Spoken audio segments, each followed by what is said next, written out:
पहला सामरिक, जिसे अंग्रेजी में स्ट्रैटेजिक कहते हैं। आप देखिए 1 से 3 तारीख इस महीने में माननीय प्रधानमंत्री सेशेल्स गए थे।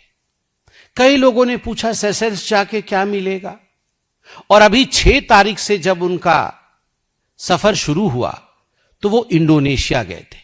मैं आपको मैप में दिखाऊंगा और आप इसे कृपया करके जूम करके दिखाइए, क्योंकि जब तक हम लोग केवल भारतवर्ष में कुछ ऐसे पॉलिटिकल लोग हैं जो 1 डायमेंशनल सोच रखते हैं, और वो है पॉलिटिकल सोच।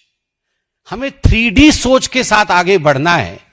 तीनों दिशाओं से देखना है कि कहां कौन देश है और किस देश के जाने से क्या लाभ प्राप्त हो रहा है। आप देख सकते हैं ये विश्व का मैप मैं आपको दिखा रहा हूं। ये 3D नहीं है ऑफ कोर्स, मगर आप इसमें समझने की कोशिश करिएगा। मैं इसको जूम कर रहा हूं। ये भारतवर्ष है। प्रधानमंत्री सेशेल्स गए थे। ये सेशेल्स है। ये इंडियन ओशन है। यह सेशेल्स जो देश है वो इंडियन ओशन के वेस्टर्न साइड में है, western side of Indian ocean, पूर्वी तट पे। और दूसरी तरफ आप देख सकते हैं इंडोनेशिया। ये इंडोनेशिया है। ये इंडोनेशिया इंडियन ओशन के ईस्टर्न साइड में है, पूर्वी छोर पे है।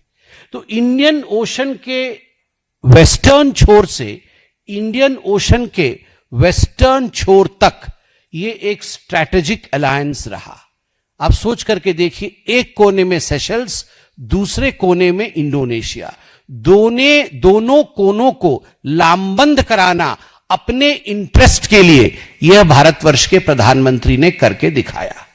और अब आते हैं इंडो पैसिफिक। इंडो पैसिफिक कहने से बहुत लोगों को शायद समझ में न आए, इसलिए मैंने मैप में दिखाने का प्रयास किया है। प्रशांत महासागर, आप पैसिफिक ओशन देख सकते हैं। यहां पे आप देख सकते हैं कि सबसे पहले जापान की राष्ट्राध्यक्षा हमारे देश वह आई।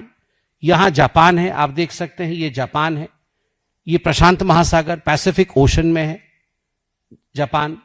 और आप नीचे देख सकते हैं कि माननीय प्रधानमंत्री अब इंडोनेशिया के बाद ऑस्ट्रेलिया गए, पैसिफिक के उसी लाइन में ऑस्ट्रेलिया गए और फिर न्यूजीलैंड गए।